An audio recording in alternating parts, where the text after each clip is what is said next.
Good morning class, আমি সন্তু। তোমরা দেখছো the learning expert 2.0 YouTube channel.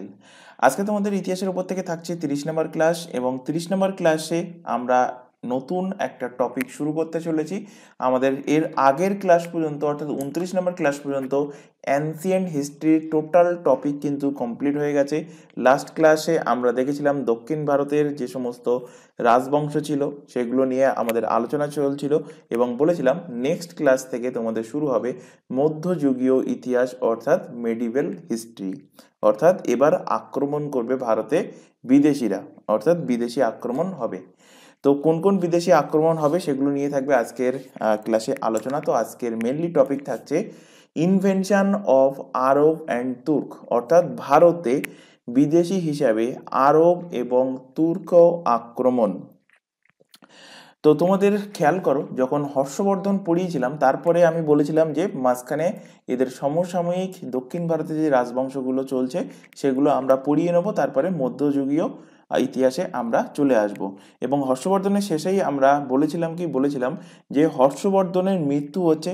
আচ্ছা, তার আগে একটা কথা বলে রাখি, প্রিভিয়াস ক্লাস যদি না দেখে থাকো, উপরে আই বাটনে লিঙ্ক শো হচ্ছে, সেটার উপর ক্লিক করো, অথবা এই চ্যানেলের ডেসক্রিপশন বক্সটা ফলো করো, তার মধ্যে দেখবে প্রিভিয়াস ক্লাসের প্লে লিস্টের লিঙ্ক প্রোভাইড করা আছে, সেটার উপর ক্লিক করলে প্রিভিয়াস ক্লাসগুলো সেখান থেকে পরপর দেখে নিতে পারবে। তো কি বলছিলাম, হর্ষবর্ধন।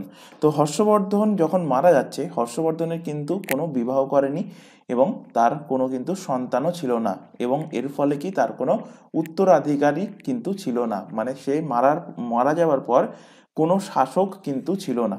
ফলে কি হচ্ছে, হর্ষবর্ধনের যে সাম্রাজ্য নতুন মানে ছোট ছোট ভাগে ভেঙে যাচ্ছে, এবং নতুন নতুন ছোট ছোট রাজবংশের উদয় হচ্ছে, এবং তারা কি করছে, নিজেদের মধ্যে যুদ্ধ করছে, লড়াই করছে, এবং এটাই হলো সব থেকে প্রপার টাইম বিদেশিদের কাছে ভারতে আক্রমণ করা। অর্থাৎ এর ফলে কি হচ্ছে, ভারতে আরব এবং তুর্কদের আক্রমণ হচ্ছে। তো আরব এবং তুর্করা আক্রমণ কেন করছে এই টাইমে? ভারতে কি হচ্ছে, ভারতবর্ষ ছিল কিন্তু জ্ঞান এবং আর্থিক দিক থেকে সব থেকে উন্নত ছিল। তো এই সময়ে কি ছিল, এই সময় এই সময় আমাদের ভারতবর্ষ ভারতবর্ষ দুটো দিক থেকে, যেগুলো মেন দরকার, দুটো দিক থেকেই কিন্তু এগিয়ে ছিল। তো কি কোন কোন সেই দিক? এক হলো জ্ঞানের দিক থেকে এগিয়ে ছিল, আর সেকেন্ডলি হলো আর্থিক দিক থেকেও কিন্তু ভারত এগিয়ে ছিল। তো জ্ঞানের দিক থেকে এগিয়ে থাকার জন্য ভারতকে বলা হচ্ছে কি, বলা হচ্ছে বিশ্বগুরু। ভারতকে বিশ্বগুরু বলা হচ্ছে, কি বলা হচ্ছে, বিশ্বগুরু বলা হচ্ছে। আর আর্থিক দিক থেকে এগিয়ে থাকার জন্য ভারতকে বলা হচ্ছে কি, সোনার চিড়িয়া। ভারতকে কি বলা হচ্ছে, সোনার পাখি বা সোনার চিড়িয়া বলা হচ্ছে।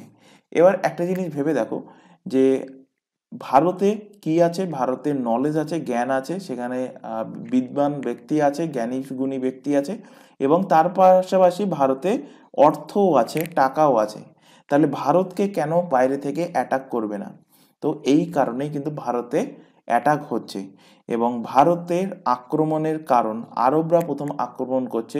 তো নেক্সট হেডিং করো যে ভারতে ভারতে আরবদের আক্রমণের কারণ কি ছিল। ভারতে আরবদের আক্রমণের কারণ, ভারতে আরবদের আক্রমণের রিজন কি ছিল?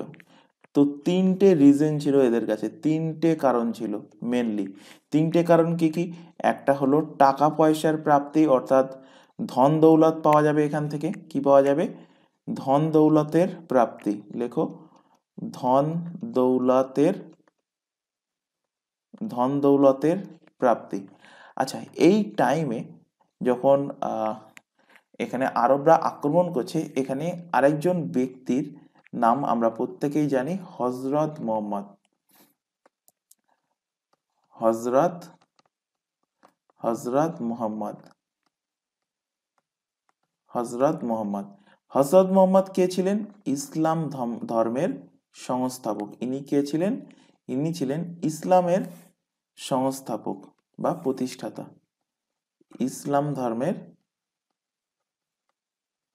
ইসলামের প্রতিষ্ঠাতা।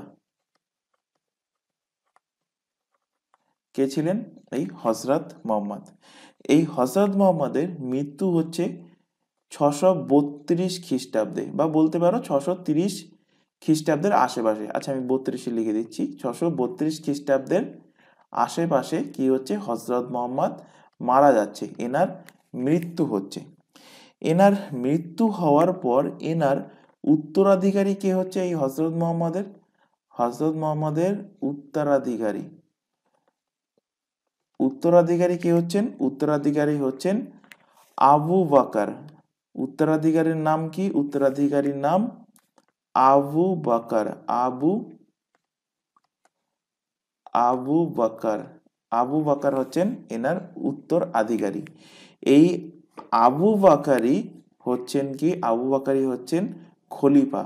তো প্রথম খলিফা কে হচ্ছেন? প্রথম খলিফা কে হচ্ছেন? এই আবু বকর হচ্ছেন প্রথম খলিফা।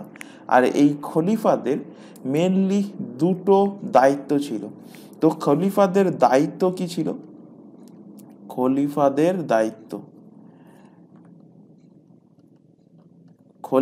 দায়িত্ব কি ছিল? এদের কাজ কি ছিল?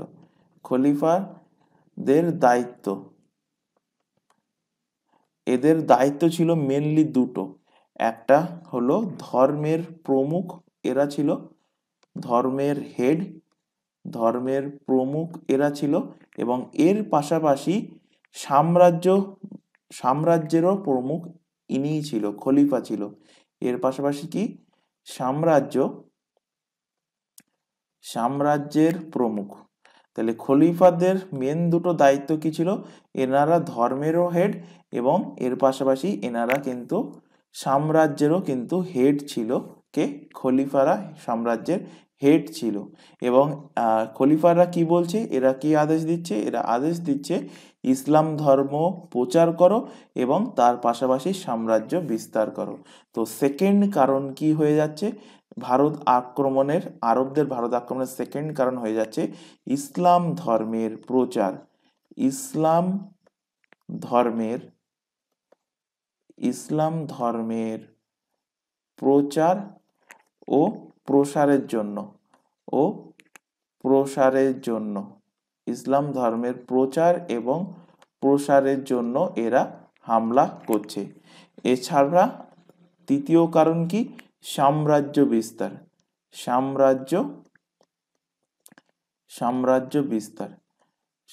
বিস্তার। তো মেনলি এই তিনটে কারণের জন্য ভারতে বিদেশি আক্রমণ হচ্ছে। কি কি? এক, ভারতে প্রচুর পরিমাণে ধন দৌলত আছে, তো ধন দৌলতের প্রাপ্তি হবে। এর পাশাপাশি খলিফারা কি বলছে? ইসলাম ধর্মের প্রসার করো, এবং তার পাশাপাশি বলছে যে সাম্রাজ্য বিস্তার করো।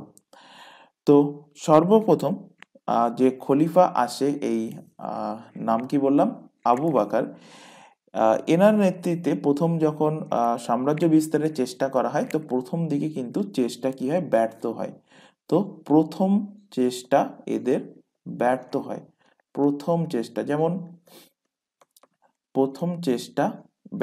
যেমন তোমাদের মধ্যে যারা ক্লাস দেখছো অনেকে আছো, তোমরা অনেকদিন ধরে তোমরা গভর্নমেন্ট এক্সামের যে কোনো তোমরা পুলিশের হোক বা রেলের হোক বা এসএসসির হোক, যে কোনো এক্সামের জন্য প্রিপারেশন নিচ্ছ, পরীক্ষা দিচ্ছ, এবং ফার্স্ট এক্সাম ম্যাক্সিমামের কিন্তু ব্যর্থ হয়। ফার্স্ট এক্সাম, সেকেন্ড এক্সাম, এইভাবে অনেকে 10টা এক্সাম, 15টা এক্সাম, 20টা, 30টা, 50টা, 100টা এক্সাম দিয়ে তারপরে কিন্তু এক্সাম বাধায়। তো যাই হোক, প্রথম এক্সাম ম্যাক্সিমামেরই ব্যর্থ হয়, তেমনই কিন্তু এদের এই নীতিটা প্রথমের দিকে কিন্তু ব্যর্থ হয়েছিল।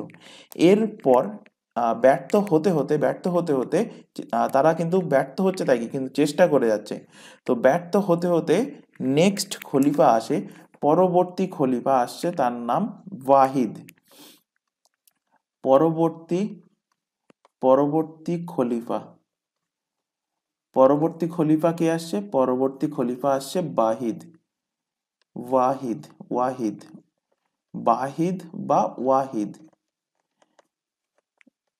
ওয়াহিদ। পরবর্তী খলিফার নাম কি? ওয়াহিদ।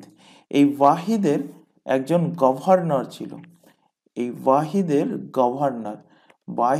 গভর্নরের নাম কি? ওয়াহিদের গভর্নরের নাম ছিল উসমান। ওয়াহিদের গভর্নরের নাম কি? গভর্নরের নাম ছিল কি? গভর্নরের নাম ছিল উসমান। এই উসমানের একজন সেনাপতি ছিল। উসমানের উসমানের সেনাপতি। উসমানের সেনাপতি। সেনাপতির নাম কি? সেনাপতির নাম মোহাম্মদ মোহাম্মদ বিন কাসিম। মোহাম্মদ বিন কাসিম। মোহাম্মদ বিন কাসিম একদিন বলছে, কাকে বলছে? উসমানকে বলছে যে আমি ভারতে আক্রমণ করব। তো উসমান কি বলছে? উসমান বলছে আমি তো তোমাকে আজ্ঞা দেওয়ার কেউ না, তোমাকে পারমিশন দেওয়ার কেউ না, আমি তাহলে পারমিশন নেব কার কাছে? ওয়াহিদের কাছে পারমিশন নেব। তো উসমান মোহাম্মদ বিন কাসিমের জন্য ওয়াহিদের কাছে পারমিশন নেয় এবং ওয়াহিদ পারমিশন দিয়ে দেয়, ঠিক আছে মোহাম্মদ বিন কাসিম যাও ভারত অ্যাটাক করো। তো মোহাম্মদ বিন কাসিম কি করছে? মোহাম্মদ বিন কাসিম খলিফার আজ্ঞা নিয়ে, লেখো এখানে মোহাম্মদ মোহাম্মদ বিন কাসিম মোহাম্মদ বিন কাসিম খলিফার কাছ থেকে আদেশ নিচ্ছে। খলিফা ওয়াহিদ। তো খলিফার কাছে আজ্ঞা নিয়ে 711 খ্রিস্টাব্দে, সালটা ভেরি ভেরি ইম্পর্টেন্ট, 711 খ্রিস্টাব্দে সিন্ধ প্রান্তে আক্রমণ করেন। কোথায় আক্রমণ করছেন? সিন্ধ প্রান্তে আক্রমণ করছেন।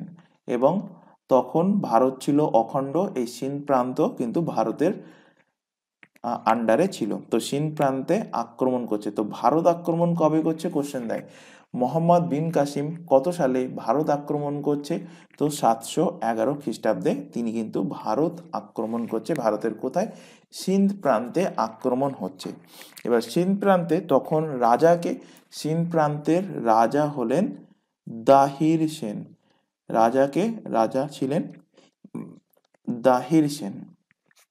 তো দাহির সেনের সঙ্গে একটা ইন্টারেস্টিং যুদ্ধ হচ্ছে। যুদ্ধের নাম কি? আচ্ছা, তার আগে এখানে একটা ছোট ইনফরমেশন দেওয়ার আছে।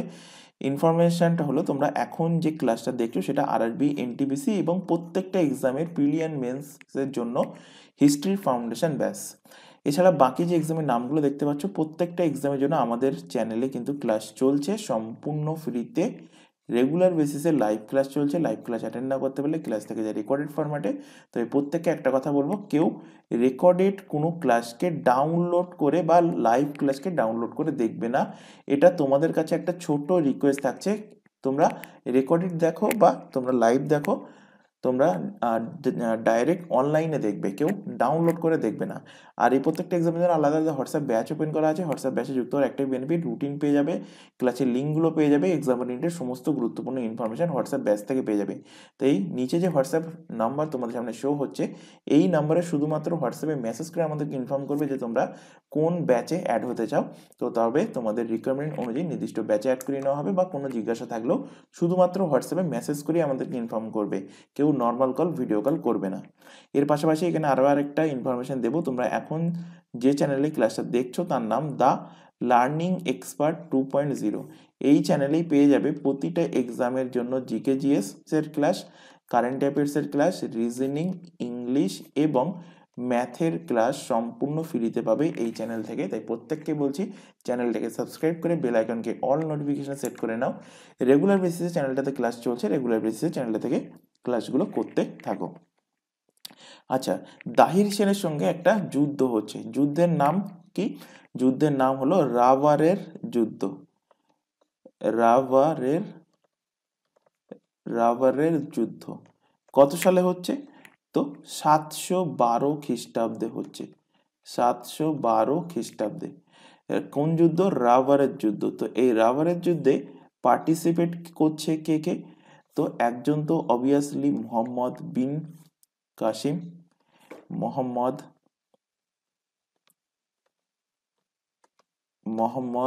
বিন কাসিম এবং অপর ব্যক্তি হলেন কে? দাহির সেন। অপর ব্যক্তি হলেন দাহির সেন। দাহির সেন কে ছিলেন? সিন্ধ প্রান্তের শাসক। সিন্ধ প্রান্তের শাসক ছিলেন কে? এই দাহির সেন। তো কার কার মধ্যে যুদ্ধ হচ্ছে? রাবারের যুদ্ধ মোহাম্মদ বিন কাসিম এবং দাহির সেনের সাথে। তো মোহাম্মদ বিন কাসিম অ্যাটাক করছে কাকে? মোহাম্মদ বিন কাসিম অ্যাটাক করছে দাহির সেনকে, এবং অ্যাটাক করে মোহাম্মদ বিন কাসিম হেরে যাচ্ছে, দাহির সেন জিতে যাচ্ছে। আবার কিছুদিন পর মোহাম্মদ বিন কাসিম অ্যাটাক করছে, মোহাম্মদ বিন কাসিম হেরে যাচ্ছে, দাহির সেন হেরে যাচ্ছে। তো এইভাবে প্রথম দিকে বিন কাসিম দাহির সেনকে বহুবার আক্রমণ করে, কিন্তু দাহির সেনকে পরাজিত কিন্তু করতে পারছে না মোহাম্মদ বিন কাসিম। তো কি করা যায়, দাহির সেনকে কিভাবে পরাস্ত করা যায়?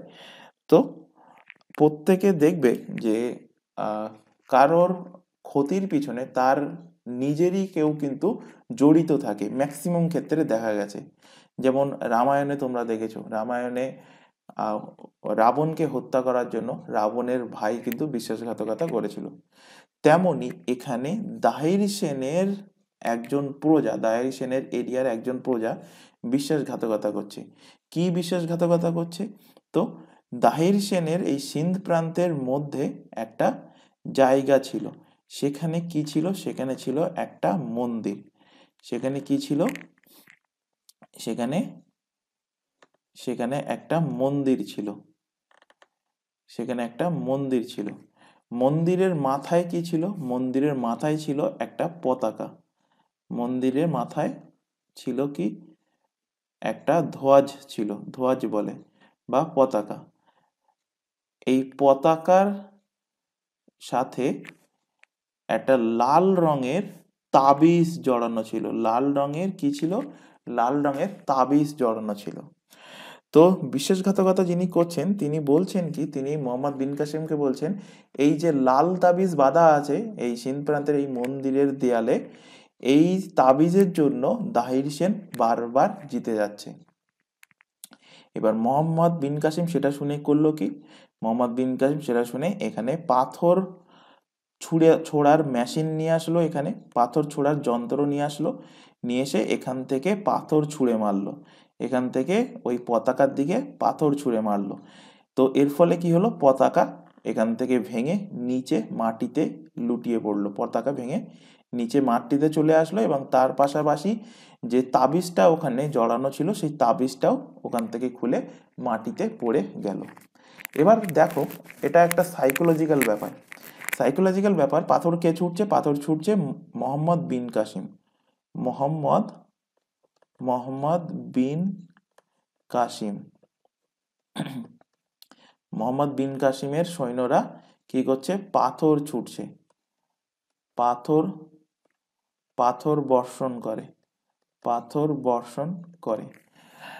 তো দেখো, এটা একটা সাইকোলজিক্যাল ব্যাপার। সাইকোলজিক্যাল ব্যাপার বলতে কি, দাহির সেন এবং দাহির সেনের যারা সৈন্যরা ছিল তারা কিন্তু এই মন্দিরকে খুব মানত, এবং এই মন্দিরের যখনই যুদ্ধ করতে যেত এই মন্দিরে পুজো করে তারা কিন্তু যুদ্ধ করতে যেত। এবং তারা তো এমনিতে এক্সপার্ট ছিল, কিন্তু তাদের একটা সাইকোলজিক্যাল মনোবল পেত এই মন্দির থেকে।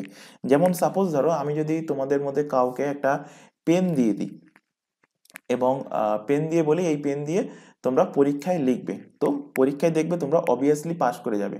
আবার ওই সেম প্রিপারেশন থাকা অবস্থায় আমার দেওয়া ওই পেন যদি তোমার হাত থেকে হারিয়ে যায়, কোথায় রেখেছো হয়তো খুঁজে পাচ্ছ না, এবার পরীক্ষা তোমার দিতে যেতেই হবে। তো পরীক্ষা সেই পেন না নিয়ে অন্য একটা পেন নিয়ে পরীক্ষা দিতে গেলে, এবং মনের মধ্যে বারবার আসে যে স্যারের দেওয়া পেনটা যদি নিয়ে আসতাম তাহলে পরীক্ষা আরো ভালো হতো। তো দেখবে ওই পরীক্ষায় ওই সেম প্রিপারেশনে তোমার কি হবে? তোমার দেখবে রেজাল্ট হবে না, তুমি সেখানে কম মার্কস পেয়ে দেখবে সেই রেজাল্ট ক্র্যাক করতে পারছো না। তো এই একটা সাইকোলজিক্যাল ব্যাপার চলছিল কারদের মধ্যে? এই দাহির সেনের সৈন্যদের মধ্যে। এবং দাহির সেনের সৈন্যদের যেই পতাকা ভেঙে গেল, সৈন্যদের মনোবল ভেঙে গেল, সৈন্যদের মনোবল ভেঙে যায়, সৈন্যদের মনোবল ভেঙে যায়। এবার মোহাম্মদ বিন কাসিম কি করছে? মোহাম্মদ বিন কাসিম আবারও অ্যাটাক করছে। মোহাম্মদ বিন কাসিম আবার অ্যাটাক করছে কাকে? দাহির সেনকে অ্যাটাক করছে। এবার মোহাম্মদ বিন কাসিম জয়ী হচ্ছে, মোহাম্মদ বিন কাসিম জয়ী হচ্ছে আর দাহির সেন পরাজিত হচ্ছে। এবার দেখো এই মোহাম্মদ বিন কাসিম কতটা নীচ ব্যক্তি ছিল। গল্প বলছি, গল্পটা ভালোভাবে মন দিয়ে শোনো, দেখবে মনে থাকবে। তো নীচ ব্যক্তি কেন ছিল? কারণ এখানে দাহির সেন যখন পরাজিত হলো, তো দাহির সেনের দুজন ওয়াইফ ছিল। দাহির সেনের ওয়াইফ, লিখে রাখো, দাহির সেনের পত্নী, দাহির সেনের পত্নী। তো দাহির সেনের দুজন ওয়াইফের নাম কি ছিল? একজনের নাম ছিল লাডো দেবী, লাডো দেবী, এবং আরেকজন ছিলেন রানী দেবী, লাডো দেবী এবং রানী দেবী। এবং দাহির সেনের দুটো মেয়ে ছিল। দাহির সেন, দাহির সেনের মেয়ে, দাহির সেনের মেয়ে, দাহির সেনের মেয়ে কে কে ছিল? একজন ছিল সূর্য দেবী, সূর্য দেবী, এবং আরেকজন ছিলেন পরমল দেবী, সূর্য দেবী এবং পরমল দেবী। এবার দেখো যখন এই মোহাম্মদ বিন কাসিম দাহির সেনকে পরাস্ত করছে, দাহির সেনকে হারাচ্ছে, দাহির সেনকে হারানোর পর কি করছে যে তাকে ভবিষ্যতে মানে মোহাম্মদ বিন কাসিমকে ভবিষ্যতে যাতে কেউ আবার পুনরায় অ্যাটাক না করতে পারে, সেই কারণে মোহাম্মদ বিন কাসিম নৃশংসভাবে সিন্ধ প্রান্তে 17 বছরের থেকে ছোট 17 বছরের থেকে বড় যারা আছে প্রত্যেককে প্রকাশ্যে খুন করছে। তো এখানে লিখে রাখো, মোহাম্মদ বিন কাসিম কি করছে? মোহাম্মদ বিন কাসিম, মোহাম্মদ বিন কাসিম দাহির সেনকে হারানোর পর দাহির সেনকে পরাজিত করে, দাহির সেনকে পরাজিত করে তার তার সিন্ধ প্রান্তে, তার সিন্ধ প্রান্তের 17 বছরের বড়, 17 বছরের বড় লোকদের লোকদের প্রকাশ্যে খুন করছে, প্রকাশ্যে প্রকাশ্যে মার্ডার করে। কে করছে? মোহাম্মদ বিন কাসিম প্রকাশ্যে মার্ডার করছে। এবং এর পাশাপাশি মোহাম্মদ বিন কাসিম কি করছে? মোহাম্মদ বিন কাসিম এই দাহির সেনের যে দুটো মেয়ে সূর্য সেন এবং পরমল দেবী, এদের দুজনকে পাঠাচ্ছে কোথায়? এদের দুজনকে পাঠাচ্ছে খলিফার কাছে, খলিফার কাছে পাঠিয়ে দিচ্ছে, খলিফার কাছে পাঠিয়ে দেয়। এবং খলিফার কাছে কেন পাঠিয়ে দেয়? ভাবছে যে খলিফার কাছে আমি এই দুটো মেয়েকে পাঠিয়ে দিচ্ছি, তো এর ফলে খলিফা আমার ওপরে খুশি হবে এবং আমাকে কোনো ইনাম দেবে, মানে মোহাম্মদ বিন কাসিমকে কোনো ইনাম বলতে কোনো উপহার, গিফট হিসাবে তাকে দেবে। এই ভেবে দাহির সেনের দুটো মেয়েকে পাঠিয়ে দিচ্ছে কার কাছে? খলিফার কাছে। খলিফা কে ছিল? দেখো এক্ষুনি বললাম খলিফা ছিল কে? খলিফা ছিল ওয়াহিদের কাছে পাঠিয়ে দিচ্ছে। এবার ওয়াহিদের কাছে যখন এই মেয়ে দুটো যাচ্ছে, অর্থাৎ সূর্য দেবী এবং পরমল দেবী, এরা যখন যাচ্ছে, তো খলিফা কি করছে? এই মেয়েদের বলছে চলো বেডরুমে চলো। কারণ কারণ আর কিছু বললাম না, কারণ এটা ওপেন প্ল্যাটফর্ম। তো বেডরুমে চলো, আর যাদের যেমন নেচার তারা তেমনই বলবে। তো বেডরুমে নিয়ে যেতে চাইলে সূর্য দেবী এবং পরমল দেবী এরা একটা কথা বলছে খলিফাকে। কি বলছে? যে খলিফা, আমি আপনার কাছে ক্ষমা প্রার্থী। বলছে কেন ক্ষমা প্রার্থী? বলছে মোহাম্মদ বিন কাসিম যখন আমাদেরকে পাঠিয়েছিল আপনার কাছে, পাঠানোর আগে মোহাম্মদ বিন কাসিম আমাদের ইজ্জত আগে থেকে লুটে নিয়েছে। তারপরে আমাদেরকে আপনার কাছে পাঠিয়েছে। এটা শুনে খলিফা একদম আগবাবুলা, একদম রেগে ক্রুদ্ধ হয়ে যায়। কার উপরে রেগে যায়? মোহাম্মদ বিন কাসিমের ওপরে রেগে যায় এবং রেগে গিয়ে অর্ডার দেয় যে জীবিত ধরে নিয়ে আসতে হবে মোহাম্মদ বিন কাসিমকে। কিভাবে জীবিত ধরে নিয়ে আসতে হবে? মোহাম্মদ বিন কাসিমকে জ্যান্ত পশুর চামড়া, তখনকার দিনে সুটকেস, মানে এখন যেমন মার্ডার কেসে দেখো সুটকেস বা এই সমস্ত জাতীয় কিছু ছিল না, তখন কি ছিল? জ্যান্ত পশুর চামড়া, জ্যান্ত পশুর চামড়ার মধ্যে করে ওই মোহাম্মদ বিন কাসিমকে ধরে নিয়ে জ্যান্ত তার কাছে নিয়ে আসতে হবে। তো সেই কথা মতো খলিফার যারা সৈন্যরা আছে, খলিফার আদেশ মতো তাকে ধরে নিয়ে যাচ্ছে মোহাম্মদ বিন কাসিমকে, এবং যখন জ্যান্ত চামড়ার প্যাকেটের মধ্যে যখন তাকে ঢোকাচ্ছে, থলিতে যখন ঢোকাচ্ছে, তখন থলির মুখটা বেঁধে দিচ্ছে। তো চীন প্রান্ত থেকে থলির মুখ বেঁধে নিয়ে যখন সেই খলিফার কাছে নিয়ে যাচ্ছে, তার মধ্যে দম বন্ধ হয়ে মারা যাচ্ছে কে? মারা যাচ্ছে মোহাম্মদ বিন কাসিম। এটা দেখে দাহির সেনের মেয়েরা, দাহির সেনের মেয়ে কারা কারা? সূর্য দেবী এবং পরমাল দেবী, এরা দুজনেই কিন্তু খুশি হয়ে যাচ্ছে। কেন খুশি হচ্ছে? কারণ তারা তার বাবার মৃত্যুর বদলা নিতে পেরেছে এবং তার পাশাপাশি তার এলাকায় এই মোহাম্মদ বিন কাসিম তাদের সাম্রাজ্যে 17 বছরের বড় যে লোকদের প্রকাশ্যে মার্ডার করেছিল, তাদেরও খুনের বদলা তারা কিন্তু নিতে পেরেছে। তো এটা তখন তারা এই মেয়ে দুটো খলিফাকে জানায় যে আমরা খুনের বদলা নেওয়ার জন্য আমরা আপনাকে এত সময় মিথ্যা কথা বলেছিলাম। এটা শুনে খলিফা আরো বেশি রেগে যায় এবং প্রকাশ্যে তাদেরকে কিন্তু জ্বালিয়ে দেয়, অর্থাৎ আগুনে পুড়িয়ে মেরে দেয়। তো এর ফলে সূর্য দেবী এবং পরমাল দেবী দুজনেই কিন্তু মারা যায়। এবার দেখব এই মোহাম্মদ বিন কাসিম, মোহাম্মদ বিন কাসিমের ব্যাপারে আমরা জানতে পারছি কিসের থেকে এবং ইনি কি কাজ করেছিলেন। তো এই মোহাম্মদ বিন কাসিম সর্বপ্রথম ভারতে জিজিয়া কর লাগু করেছিলেন। তো নেক্সটলি লেখো, এখান থেকে দুটো কোশ্চেন দেয় এবং ম্যাক্সিমাম ক্যান্ডিডেট কনফিউজ হয়, তো কনফিউশন ক্লিয়ার করে দেবো। আগে লেখো এখানে যে সর্বপ্রথম ভারতে সর্বপ্রথম জিজিয়া ট্যাক্স বা জিজিয়া কর, ভারতে সর্বপ্রথম জিজিয়া কর লাগু কে করেন? ভারতে সর্বপ্রথম জিজিয়া কর লাগু করেন কে? তো ভারতে সর্বপ্রথম জিজিয়া কর লাগু করেন এই মোহাম্মদ বিন কাসিম। মোহাম্মদ মোহাম্মদ বিন কাসিম, মোহাম্মদ বিন কাসিম। ভারতে সর্বপ্রথম জিজিয়া কর কে লাগু করেন? কোশ্চেন আসলে অ্যান্সার কি লিখবে? মোহাম্মদ বিন কাসিম ভারতের সর্বপ্রথম জিজিয়া কর কিন্তু লাগু করেছিল। ভারতে সর্বপ্রথম জিজিয়া কর কে লাগু করেছিল? মোহাম্মদ বিন কাসিম। জিজিয়া করটা কি?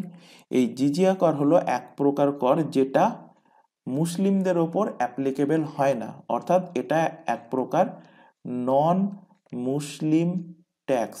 নন মুসলিম ট্যাক্স হলো এক প্রকার জিজিয়া কর। এছাড়া এই ট্যাক্স নিত না কার কাছ থেকে? মুসলিমদের থেকে নিত না, মহিলাদের থেকেও কিন্তু এই ট্যাক্স নেওয়া হতো না। এর পাশাপাশি বিকলাঙ্গ যে সমস্ত ব্যক্তিরা ছিল, বিকলাঙ্গদের থেকেও কিন্তু এই ট্যাক্স কালেক্ট করা হতো না। তো মুসলিম, মহিলা এবং বিকলাঙ্গ এটা বাদ দিয়ে বাকি সমস্ত জনগণের কাছ থেকে কিন্তু এই জিজিয়া কর, জিজিয়া ট্যাক্স কিন্তু নেওয়া হতো। তো এটা নেওয়া হতো না কাদের থেকে? নন মুসলিম, মহিলা ও বিকলাঙ্গ, বিকলাঙ্গ এদের থেকে নেওয়া হতো না, এদের থেকে নেওয়া হতো না, বাকি সমস্তদের থেকে কিন্তু এই জিজিয়া ট্যাক্স নেওয়া হতো।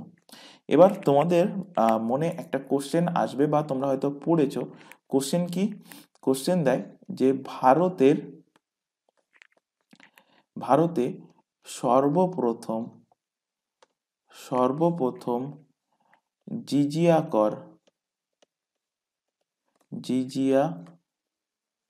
কর লাগু করা, ভারতে সর্বপ্রথম জিজিয়া কর লাগু করা শাসক, ভারতে সর্বপ্রথম জিজিয়া কর লাগু করা শাসকের নাম কি?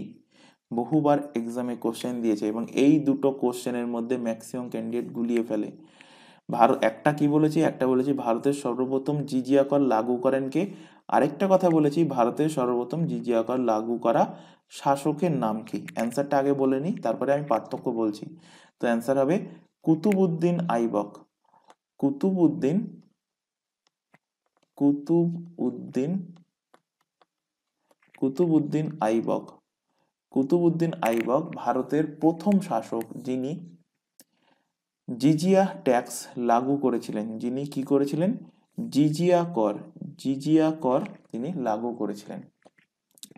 এবার কেন শাসকের প্রশ্ন আসলে আমরা মোহাম্মদ বিন কাসিম বলছি না? কারণ দেখো, মোহাম্মদ বিন কাসিম কি করছে? মোহাম্মদ বিন কাসিম ভারতে সিন্ধ প্রান্তে অ্যাটাক করছে। দুটো কারণের জন্য বলছি না। প্রথমত, মোহাম্মদ বিন কাসিম ভারতের সিন্ধ প্রান্তে অ্যাটাক করছে এবং মোহাম্মদ বিন কাসিম কে ছিল? মোহাম্মদ বিন কাসিম ছিল কিন্তু সেনাপতি। কার সেনাপতি? উসমানের সেনাপতি। এবং সে ভারতটাকে অ্যাটাক করে সেখান থেকে ভারতের অর্থ, ভারতের সোনা দানা ইত্যাদি কিন্তু লুট করে নিয়ে যেতে এসেছিল। তো একটা লুটেরা ছিল কে? মোহাম্মদ বিন কাসিম। মোহাম্মদ বিন কাসিম কিন্তু ভারতের শাসক ছিল না। এর পাশাপাশি ইনি সিন্ধ এবং মুলতান প্রান্তে আক্রমণ করেছিলেন, যেটা বর্তমান ভারত মানে এখনকার ভারতের যে ম্যাপ, সেই ম্যাপ অনুযায়ী ভারতের বাইরের পোর্শন মানে পাকিস্তান আফগানিস্তানের পোর্শন। তো সেই কারণে ভারতের সর্বপ্রথম জিজিয়া কর লাগু করা শাসক যদি বলে, অ্যান্সার হবে কুতুবউদ্দিন আইবক। আর যদি সর্বপ্রথম জিজিয়া কর ভারতে কে লাগু করেছিলেন, কোনো শাসকের উল্লেখ না থাকে এবং অপশানে যদি মোহাম্মদ বিন কাসিম থাকে, অ্যান্সার হবে মোহাম্মদ বিন কাসিম। আশা করি পার্থক্য বোঝাতে পেরেছি। এবার নেক্সট লেখো, এই মোহাম্মদ বিন কাসিমের ব্যাপারে জানকারি আমরা কোথা থেকে পাই? জানকারি, এনার ব্যাপারে জানকারি বা তথ্য আমরা কোথা থেকে পেয়েছি যে মোহাম্মদ বিন কাসিম ভারতে আক্রমণ করেছিল? তো পাচ্ছি আমরা একটা বই থেকে, বইয়ের নাম হলো তারিখ এ সিন্ধ। তারিখ এ সিন্ধ। তারিখ এ সিন্ধ। তারিখ এ সিন্ধ এই বইটা লিখছেন কে? লেখক কে? তো লেখক হলেন মীর মোহাম্মদ মাসুম। মীর মোহাম্মদ মীর মোহাম্মদ মাসুম।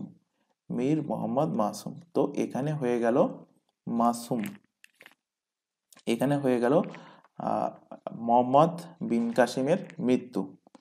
এবার আরব অ্যাটাকের পরে ভারতে অ্যাটাক করবে কে? ভারতে আসবে তুর্করা। তো নেক্সট হেডিং করো যে তুর্ক আক্রমণকারী। নেক্সট হেডিং করো তুর্ক আক্রমণকারী। তুর্ক আক্রমণ। নেক্সট হেডিং করো তুর্ক আক্রমণকারী। তো তুর্কিদের মধ্যে তিনজন আসছে। কে কে আসছে? প্রথম আসছে সবুক্তগিন। সেকেন্ডলি সবুক্তগিনের পরে আসবে কে? আসবে মোহাম্মদ গজনি বা মাহমুদ গজনি। মাহমুদ গজনি। এবং মাহমুদ গজনির পরে আসবে মাহমুদ ঘড়ি বা মোহাম্মদ ঘড়ি। মাহমুদ ঘড়ি বা মোহাম্মদ ঘড়ি, এই তিনজন পরপর অ্যাটাক করছে। তো সবার প্রথমে হেডিং করো সবুক্তগিন।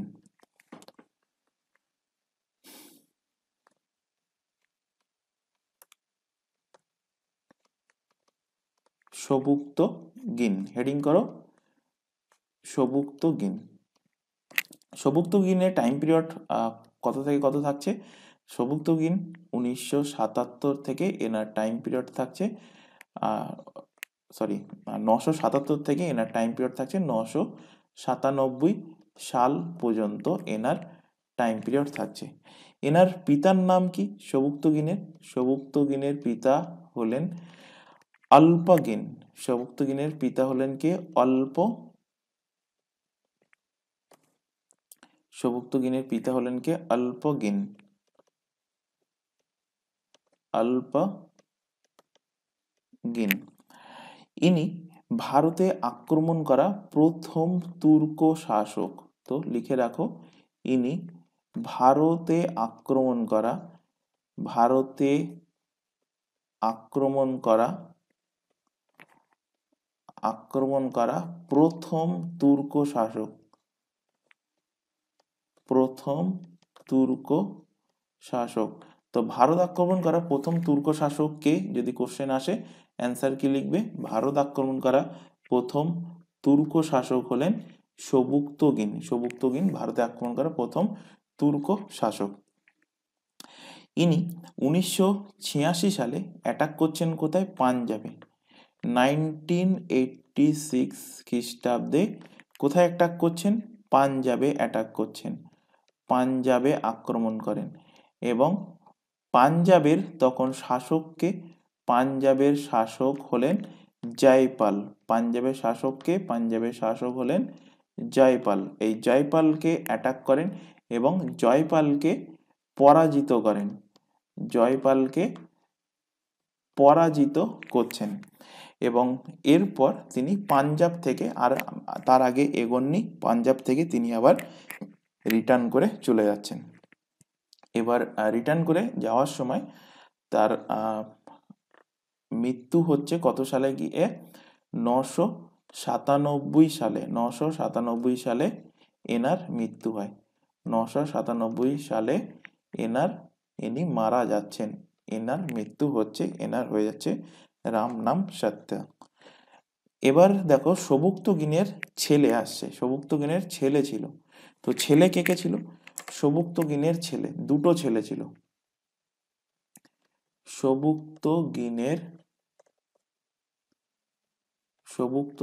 ছেলে, সবুক্তগিনের ছেলে, ছেলে কে কে? দুটো ছেলে।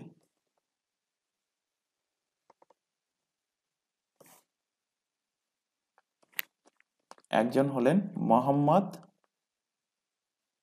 একজন হলেন মুহাম্মদ, এবং আরেকজন হলেন কি? ইসমাইল। আরেকজন হলেন কে? ইসমাইল। তো মোহাম্মদ ছিলেন বড় ছেলে, ইনি ছিলেন বড় ছেলে, আর ইসমাইল ছিলেন কি? ছোট ছেলে। ইসমাইল ছিলেন ছোট ছেলে। তাহলে সবুক্তগিনের পরে উত্তরাধিকারী কার হওয়া উচিত? উত্তরাধিকারী অবভিয়াসলি বড় ছেলে মোহাম্মদের হওয়া উচিত, কিন্তু সবুক্তগিন উত্তরাধিকারী মোহাম্মদকে না করে সবুক্তগিন উত্তরাধিকারী করছেন কাকে? ইসমাইলকে, ছোট ছেলেকে উত্তরাধিকারী করছেন। তো সবুক্তগিন কি করছে? সবুক্তগিন, লিখে রাখো, সবুক্তগিন তার ছোট ছেলে, তার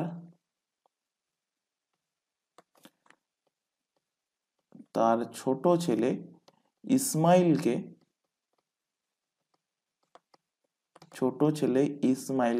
উত্তরাধিকারী করেন,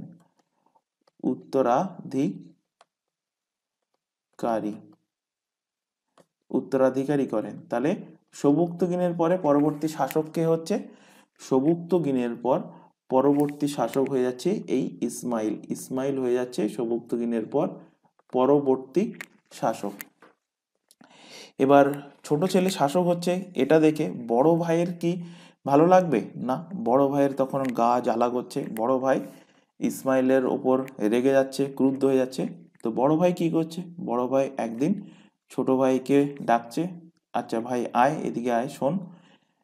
ভাই আসলো, ইসমাইল আসলো, ইসমাইলকে হত্যা করে দিচ্ছে, ইসমাইলকে হত্যা করে দেয়। এবার হত্যা করে দিয়ে গদিতে কে বসছে? গদিতে বসে যাচ্ছে মোহাম্মদ। তো এরপর মোহাম্মদ হয়ে যাচ্ছে কি? এরপর এই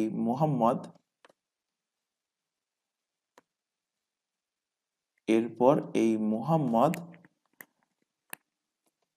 শাসক হন। মোহাম্মদ শাসক হন।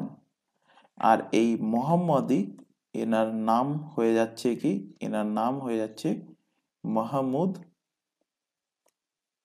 মাহমুদ গজনী। এনার নাম হয়ে যাচ্ছে কি? মাহমুদ গজনী। তো নেক্সট তোমরা হেডিং করো মাহমুদ গজনী। নেক্সট পেজে হেডিং করো মাহমুদ গজনী।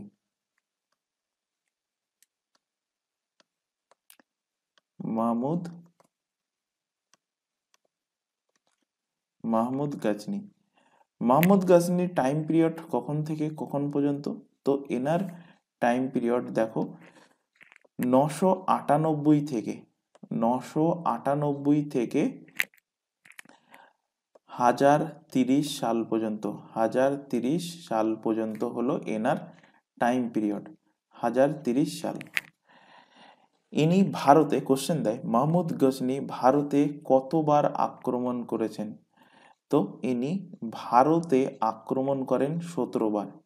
ভারতে লিখে রাখো, ইনি ভারতে আক্রমণ করেন, ভারতে আক্রমণ করেন। কতবার আক্রমণ করছে? ভারতে 17 বার ইনি কিন্তু আক্রমণ করছেন। এনার উপাধি কি কি? মাহমুদ গজনী কিন্তু 3 থেকে 4টি উপাধি নিচ্ছে।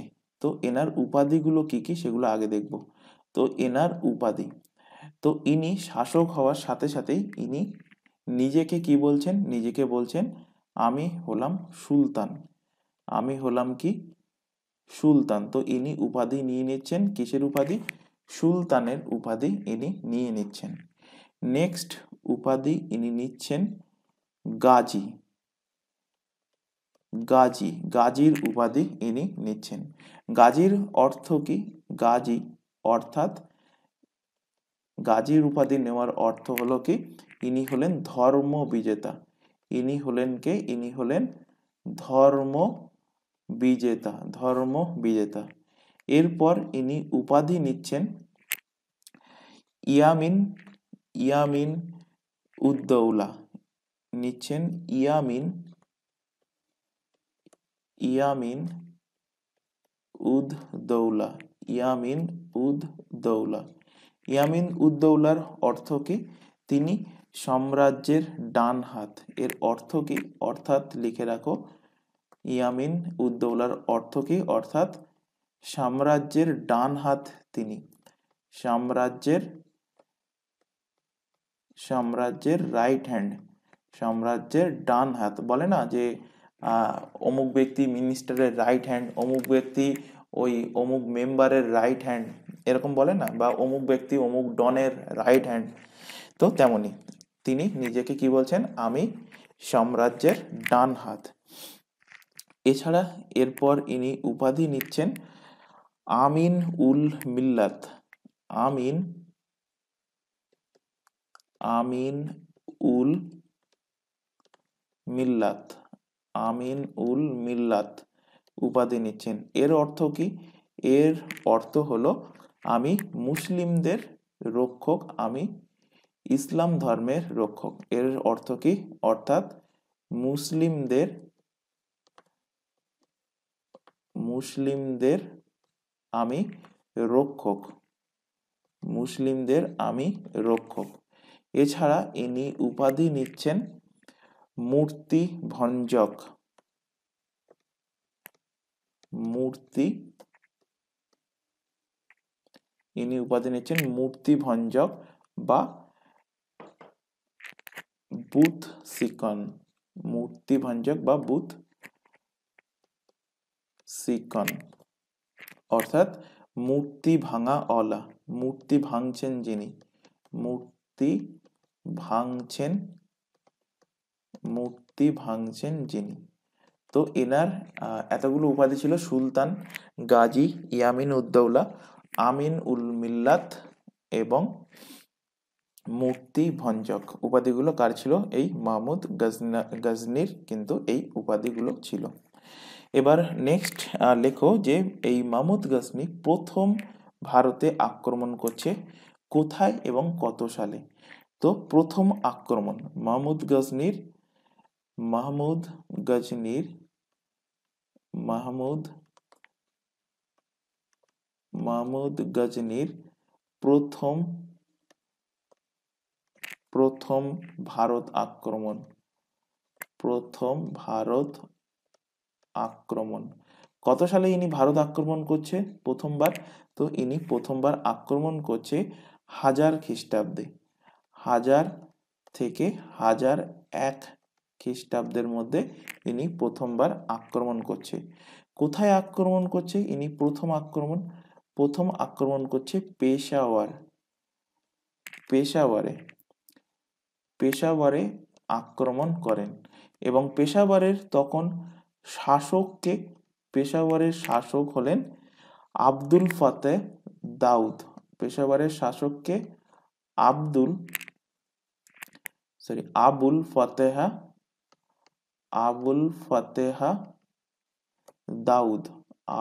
ফাতেহা দাউদ ছিলেন পেশাওয়ারের তখন শাসক, পেশাওয়ারের তখন রাজা। এবং আব্দুল ফাতেহা দাউদ ইনি ছিলেন মুলতান সাম্রাজ্যের শাসক। ইনি মুলতানের শাসক ছিলেন। নেক্সট লেখো এনার দ্বিতীয় আক্রমণ, মাহমুদ গজনির দ্বিতীয় আক্রমণ, সেকেন্ড আক্রমণ কোথায় করছে? দ্বিতীয় আক্রমণ, এনার দ্বিতীয় আক্রমণ কোথায় করছে বা এবং কত সালে? তো দ্বিতীয় আক্রমণ হচ্ছে 1001 সালে। 1001 সালে দ্বিতীয় আক্রমণ হচ্ছে এবং কোথায় হচ্ছে? দ্বিতীয় আক্রমণ হচ্ছে পাঞ্জাবে। দ্বিতীয় আক্রমণ কোথায় হচ্ছে? পাঞ্জাবে, যেখানে তার বাবা আক্রমণ করেছিল। পাঞ্জাবে আক্রমণ করেন। তার বাবা পাঞ্জাবের কোথায় আক্রমণ করেছিলেন? পাঞ্জাবে আক্রমণ করেন। এক্ষুনি পড়িয়ে আসলাম পাঞ্জাবের কাকে আক্রমণ করেছিলেন, রাজা কে ছিল? পাঞ্জাবের শাসক ছিল জয়পাল। এবং জয়পালকে আক্রমণ করে একে পরাজিত করছে। কে করছে? এই মাহমুদ গজনি একে পরাজিত করছে। মাহমুদ গজনি যখন এই জয়পালকে পরাজিত করছে, জয়পাল ভাবছে যে শালা বাইরে থেকে যে আসছে সে এসে আমার ঘন্টা বাজিয়ে চলে আসছে। মন্দিরের জন্য আমি একটা ঘন্টা, বাইরে থেকে যে আসছে ঘন্টা বাজিয়ে যাচ্ছে, যে আসছে আমাকে বাজিয়ে যাচ্ছে। তো এই অপমান সহ্য না করতে পেরে জয়পাল আত্মহত্যা করছে। জয়পাল কি করছে? আত্মহত্যা। তো জয়পালের চ্যাপ্টার হয়ে যাচ্ছে কি ক্লোজ। এবার এখানে দেখো তৃতীয় আক্রমণ, চতুর্থ আক্রমণ, গজনির পঞ্চম, ষষ্ঠ, সপ্তম 17 বার আক্রমণ করেছিল। তো সবগুলো কি আমরা পড়বো? না, সবগুলো আমাদের জন্য ইম্পর্টেন্ট না। প্রথম দুটো ইম্পর্টেন্ট এবং লাস্টের দুটো ইম্পর্টেন্ট। এবার যেটা বলছি 16 নম্বর আক্রমণ, সেটা মাহমুদ গজনির সব থেকে মেন এবং সব থেকে কুখ্যাত আক্রমণ। তো নেক্সটলি হেডিং করো গজনির সব থেকে কুখ্যাত আক্রমণ, সব থেকে বাজে আক্রমণ, সব থেকে কুখ্যাত আক্রমণ কততম আক্রমণ? 16তম আক্রমণ। 16তম আক্রমণ কত সালে করছে? এই 16তম আক্রমণ 1025 সালে। 1025 সালে, সাল এক্সামে দিয়েছে, সাল কিন্তু মনে রাখতে হবে। 16তম আক্রমণ তিনি কোথায় করছে? তিনি করছেন সোমনাথ মন্দিরে।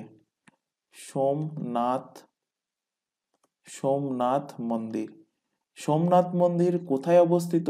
আমরা প্রত্যেকেই এটা জানি বা জানার দরকার। সোমনাথ মন্দির অবস্থিত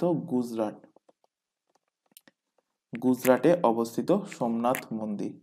এবং যখন তিনি সোমনাথ মন্দিরে অ্যাটাক করছেন, সেই টাইমে এই সোমনাথ চত্বরে যিনি শাসক ছিলেন, শাসকের নাম কি ছিল? শাসকের নাম ছিল, এই গুজরাট চত্বরে যিনি শাসক ছিলেন, শাসক কোন বংশের শাসক ছিলেন? চালুক্য বংশ। এই চালুক্য বংশের শাসকের নাম কি ছিল? ছিল ভীম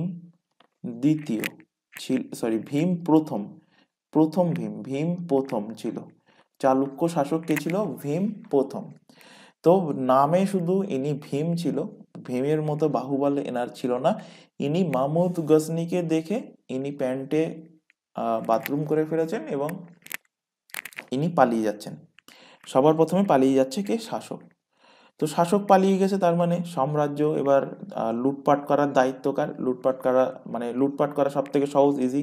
লুটপাট করছে কে? লুটপাট করছে এই গজনি। তো মন্দির ছিল এখানে, মন্দিরের নাম কি বললাম? মন্দিরের নাম বললাম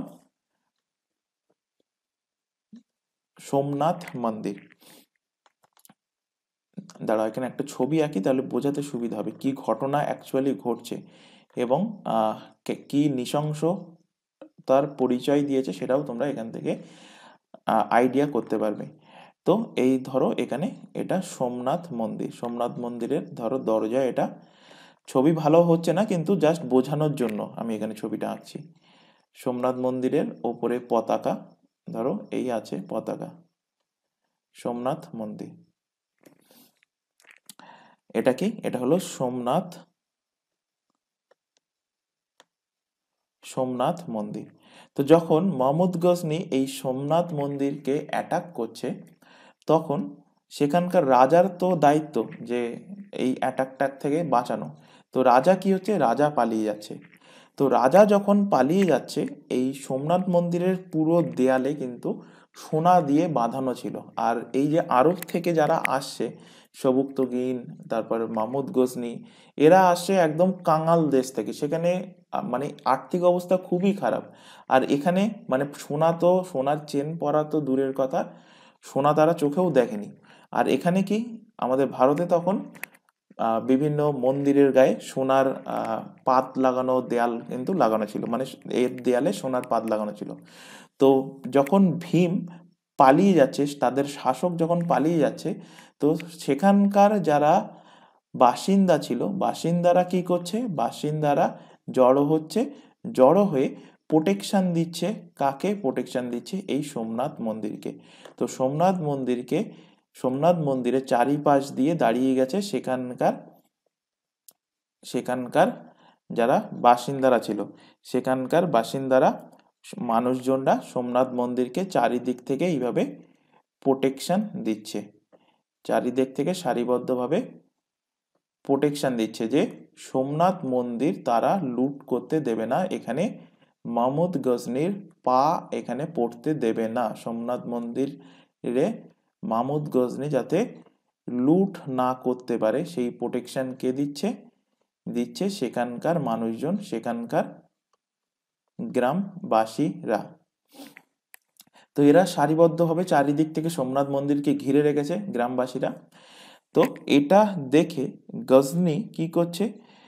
গজনি এদেরকে সবাইকে নৃশংসভাবে হত্যা করছে। গজনি অর্ডার দিচ্ছে, সামনে যেই আসুক না কেন, ছোট 1 বছরের বাচ্চা, 6 মাসের বাচ্চা, বা 5 বছরের শিশু, বা 10 বছরের কোনো ব্যক্তি, বা 20 বছর, বা ওদিকে 60 বছর 80 বছরের বুড়ো হাওড়া, যাই আসুক না কেন সামনে, প্রত্যেককে নৃশংসভাবে হত্যা করো। তো মোহাম্মদ গজনির কথা মতো মাহমুদ গজনির সৈন্যরা কি করছে? সৈন্যরা অ্যাটাক করছে এদের উপরে, প্রত্যেককে নৃশংসভাবে, যে সামনে আসে তাকে তার পেটে চাকু তারওয়াল ঢুকিয়ে দিয়ে তাদেরকে হত্যা করে দিচ্ছে। তো এইভাবে প্রায় 50,000 জনকে তারা হত্যা করে, 50,000 জনকে হত্যা করে। হত্যা করে সোমনাথ মন্দির থেকে তারা কিন্তু লুট করে নিয়ে যায়। এই মতো অবস্থায় যখন গজনি সোমনাথ মন্দিরকে এদেরকে হত্যা করে লুট করে যখন নিয়ে যাচ্ছে, তো লুট করে যেতে যেতে যাচ্ছে কোন রাস্তা দিয়ে? নিয়ে যাবে কোথায়? নিয়ে যাবে গজনিতে। তো লুট করে যখন যাচ্ছে, তো সেই সিন্ধ প্রান্ত এবং মুলতানের ওপর দিয়ে তাদের যেতে হচ্ছে, সিন্ধ প্রান্ত ও মুলতান। তো সিন্ধ প্রান্ত এবং মুলতানের যারা জাট ছিল, যারা জাট জাট ছিল, এই জাটরা গজনিকে থামাচ্ছে। এই দাঁড়া দাঁড়া দাঁড়া, কোথায় যাচ্ছিস? কোথার থেকে আসছিস? তোদের এই ব্যাগে কি আছে? এ আছে। তো সাপোজ ধরো তোমার পকেটে 1 লাখ টাকা আছে কি 5 লাখ টাকা আছে, বা ধরে নাও তোমার পকেটে 10 লাখ টাকা আছে। এবার তুমি রাতের বেলা কোথায় তোমার বাড়ির থেকে বেরিয়ে তোমার ধরো মামার বাড়িতে কি তোমার মাসির বাড়িতে আর্জেন্ট টাকার দরকার, বা কোনো বন্ধুর বাড়িতে আর্জেন্ট টাকার দরকার, সেই টাকা তোমার দিতে যেতে হবে, এবং তুমি একা বাইক নিয়ে বেরিয়েছো। খানিক দূর যাওয়ার পরে দেখলে রাস্তায় 3-4 জন লোক দাঁড়িয়ে আছে, তারা তোমাকে থামানোর চেষ্টা করছে। তুমি কি সেখানে গাড়ি দাঁড় করিয়ে তাদের সাথে কথা বলবে, বা সেখানে থামবে, না পালিয়ে যাওয়ার চেষ্টা করবে? অবভিয়াসলি পালিয়ে যাওয়ার চেষ্টা করবে। তো মাহমুদ গজনি কি করছে, মাহমুদ গজনির কাছে লুট করা জিনিসপত্র ছিল বলে মাহমুদ গজনি পালিয়ে যাচ্ছে। মাহমুদ গজনি কি করছে, গজনি গজনি এখান থেকে গজনি এখান থেকে এখান থেকে পালিয়ে যায়। এবং গজনি তো একা নিজে, মাহমুদ গজনি সমস্ত জিনিসপত্র তো একা নিজে নিয়ে যাচ্ছে না, তার সৈন্যবাহিনী বা আরও সাঙ্গপাঙ্গ আছে, তারাও কিন্তু নিয়ে যাচ্ছে। তো তাদের কয়েকজনকে এই জাটরা ধরে নেয়, এবং জাটরা তাদের কাছ থেকে কিছু জিনিসপত্র লুট করে নেয়। এবার মাহমুদ গজনি তখন কিছু বলে না, কিছু না বলে আগে তার কাছে যেটুকু অবশিষ্ট আছে সেটুকু আগে নিজের জায়গায় রেখে আসে। নিজের জায়গায় রেখে মাহমুদ গজনি আবার আসছে, এবং আবার যেটা আসছে সেটা হচ্ছে কি মাহমুদ গজনির লাস্ট আক্রমণ এবং 17তম আক্রমণ। তো নেক্সট লিখো মাহমুদ গজনি মাহমুদ গজনি মাহমুদ গজনির অন্তিম অন্তিম বা 17তম আক্রমণ। মাহমুদ গজনির অন্তিম এবং 17তম আক্রমণ। এই আক্রমণ কবে করছে? 1027 সালে। 1027 সালে মাহমুদ গজনি লাস্ট আক্রমণ করছে। কোথায় আক্রমণ করছে? 17তম আক্রমণ কোথায় হচ্ছে? ওই মুলতান মুলতান যারা দাঁড় করিয়েছিল, মুলতান মানে কাঠি করেছিল যারা, সেই কাঠির জবাব দিতে আসছে। মুলতান এবং সিন্ধ প্রান্তের জাটদের আক্রমণ করছে, জাটদের আক্রমণ করে। মুলতান এবং সিন্ধ প্রান্তের জাটদের আক্রমণ করে। আক্রমণ করে কি করছে, কি বলছে, বলছে যে মালগুলো তোরা আগের বার লুট করে রেখেছিলি, আমাদের কাছ থেকে নিয়ে রেখেছিলি, মালগুলো রিটার্ন কর। তো তাদের কাছ থেকে আবার কি করছে, মাহমুদ গজনি এই জাটদের কাছ থেকে জিনিসপত্রগুলো লুট করে নিয়ে নিচ্ছে। তো এই ছিল মাহমুদ গজনির কিন্তু আক্রমণ। এবার এখান থেকে নেক্সট কোশ্চেন যেটা দেবে মাহমুদ গজনি থেকে, যে এই মাহমুদ গজনির ব্যাপারে এত কিছু জিনিস জানকারি কোথা থেকে পাওয়া যাচ্ছে। তো নেক্সটলি হেডিং করো মাহমুদ গজনির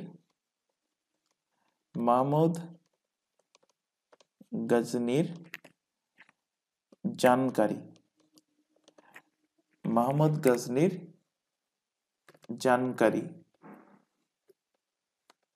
জানকারি পাওয়া যায়। কোথা থেকে জানকারি পাওয়া যাচ্ছে? তো জানকারি পাচ্ছি আমরা মেনলি দুটো বই থেকে আমরা জানকারি পাচ্ছি। কি কি সেই বই? ফার্স্ট অফ অল হলো শাহনামা থেকে আমরা জানকারি পাচ্ছি, এবং আরেকটা বই হলো কিতাব-উল-হিন্দ। বহুবার এক্সামে কোশ্চেনে দিয়েছে। কিতাব-উল-হিন্দ কি দিয়েছে? এই বইগুলো কার লেখা? তো শাহনামা কে লিখছে? শাহনামা লিখছে ফিরদৌসি। শাহনামা কার লেখা? ফিরদৌসির লেখা। শাহনামা ফিরদৌসির লেখা বই। আর কিতাবুল হিন্দ বইটা কে লিখছেন? কিতাবুল হিন্দ বই লিখছেন আল বারুনি। কিতাবুল হিন্দ বই লিখছেন কে? আল বারুনি। আল বারুনির লেখা বই হলো কিতাব-উল হিন্দ। এই কিতাবুল হিন্দ বই থেকে কোশ্চেন দিয়েছিল তোমাদের যে এটা কোন ভাষায় লেখা। তো এটা আরবি ভাষায় লেখা বই। আরবি ভাষায় লেখা বই। আরবি ভাষায় লেখা বই। এবং এই কিতাবুল হিন্দকে কি বলা হচ্ছে? বলা হচ্ছে 11 শতাব্দীর ভারতের দর্পণ বলা হয়। একে কি বলা হয়?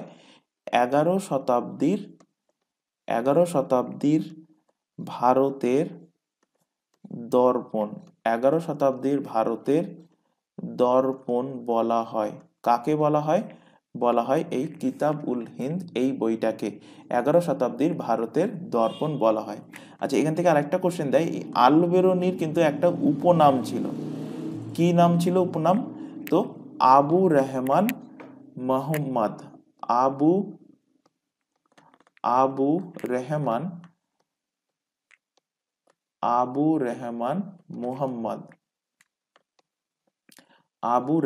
রহমান মোহাম্মদ।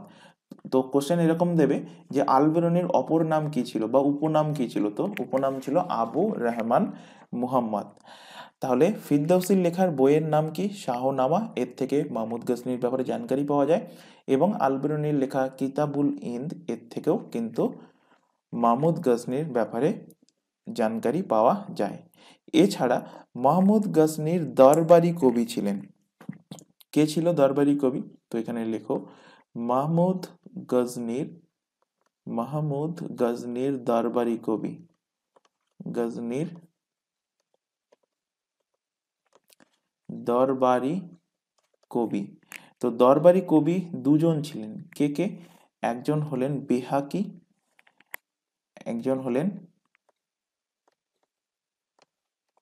বেহাকি, এবং আরেকজন হলেন ফারুকি। বেহাকি এবং ফারুকি।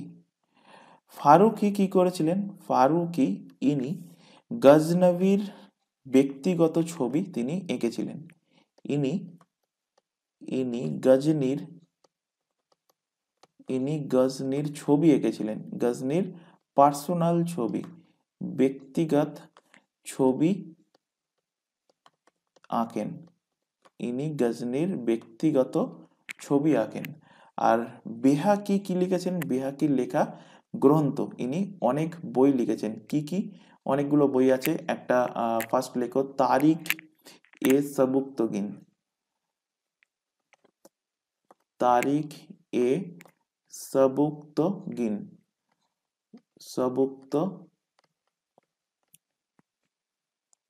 তারিখ এ সবুক্তগিন। নেক্সট বই লেখো তারিখে আমি আর লিখছি না, তারিখ এ বেহাকি। কার লেখা? বেহাকিরই লেখা। নেক্সট লেখো তারিখ এ ফাতাহা।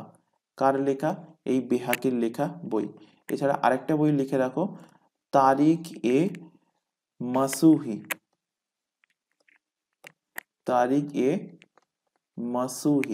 এটাও কার লেখা? এটাও লেখা বেহাকির লেখা গ্রন্থ। তো এই সমস্ত গ্রন্থ থেকে আমরা মাহমুদ গজনির ব্যাপারে কিন্তু জানতে পাচ্ছি। এই মাহমুদ গজনির এনার মৃত্যু হচ্ছে কবে? এনার মৃত্যু হচ্ছে 17তম আক্রমণ করার ঠিক 3 বছর পরে। 17তম আক্রমণ করছে কত সালে? দেখো 1027 সালে তিনি লাস্ট আক্রমণ করছেন ভারতে, 17তম আক্রমণ। তো এর ঠিক 3 বছর পর 1030 সালে এনার মৃত্যু হয়ে যাচ্ছে। এবং এই গজনি বংশের অন্তিম শাসককে, তো লেখো এখান থেকে গজনি বংশের অন্তিম শাসক। গজনি বংশের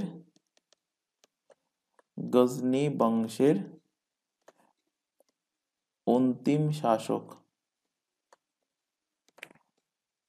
গজনি বংশের অন্তিম শাসক কে হচ্ছেন? অন্তিম শাসক, অন্তিম শাসকের নাম হলো মালিক খুশবার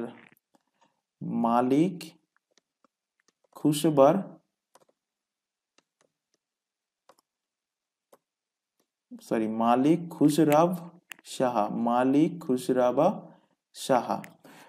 খুশরাব শাহ। এই মালিক খুশরাব শাহকে হত্যা করছেন আরেকজন ব্যক্তি এসে, যার নাম হলো মোহাম্মদ ঘোরি।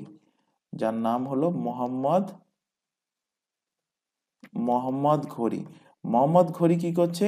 এনাকে নিপটিয়ে দিচ্ছে, এনাকে হত্যা করে দিচ্ছে। কত সালে হত্যা করছে? 1192 খ্রিস্টাব্দে এনাকে হত্যা করে দিচ্ছে এবং গজনি বংশ টোটালটাই কিন্তু এখানে সমাপ্ত হয়ে যাচ্ছে। এবার নেক্সট দিন আমরা আলোচনা করব ঘোরি বংশ। এই ঘোরি বংশ, মোহাম্মদ ঘোরি, এদের বংশ আসছে কোথা থেকে? গজনি এবং হেরাতের মধ্যবর্তী ভাগ থেকে। তো এটা নিয়ে থাকবে আমাদের নেক্সট দিনে ক্লাসে আলোচনা। তো আশা করি আজকের ক্লাসে যেটুকু তোমাদের পড়ানো হয়েছে ক্লিয়ার হয়েছে। যদি কোথাও ডাউট থেকে থাকে সেটা অবশ্যই কমেন্ট বক্সে কমেন্ট করে জানাবে। অ্যানসিয়েন্ট হিস্ট্রি কিন্তু টোটালটা পড়ানো হয়ে গেছে, তাই বারবার বলছি তোমরা অ্যানসিয়েন্ট হিস্ট্রি কিন্তু রিভিশন করবে, নির্দিষ্ট দিন অন্তর রিভিশন করবে। প্রায় 29টা ক্লাস লেগেছে, কারণ আজকে 30টা ক্লাস মেডিভেল শুরু করলাম। তো 29টা ক্লাসে কিন্তু তোমাদের পুরো ডিটেলসে পড়ানো হয়েছে অ্যানসিয়েন্ট হিস্ট্রিটা। তো সেটা কিন্তু রিভিশন অবভিয়াসলি করে নেবে, ক্লাস রেকর্ডেড ফরম্যাটে থেকে যায়। তো সুতরাং তোমাদের কোথাও যদি বুঝতে অসুবিধা হয় তো ক্লাস আবারও রেকর্ডেড হিসেবে দেখে নেবে। তো আজকের ক্লাস এই পর্যন্ত। ক্লাস ভালো লাগলে অবশ্যই ক্লাসটাকে লাইক করবে, বন্ধুবান্ধবের মধ্যে শেয়ার করবে যারা আরআরবি, এনটিপিসি বা আদার্স অন্যান্য কম্পিটিটিভ এক্সামের জন্য প্রিপারেশন নিচ্ছে। তো আজকের ক্লাস এই পর্যন্ত। নেক্সট দেখা হবে পরবর্তী ক্লাস নিয়ে। Thank you.